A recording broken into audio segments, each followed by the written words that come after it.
کتور لباس کعبه غوندې سنگار کړې لالیا، گمراه د زمانې به هم پلار کړې لالیا.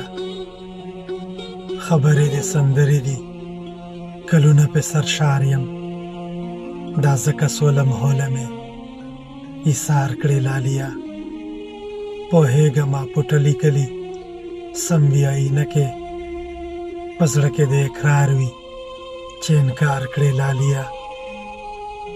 پرزو که د سرو شونډو اننګو په خلیل وکړې، باغ باغ به پې لمبې او سورنګار کړې لالیا. که تور لباس کعبه غوندې سنگار کړې لالیا، گمراه د زمانې به هم پلار کړې لالیا.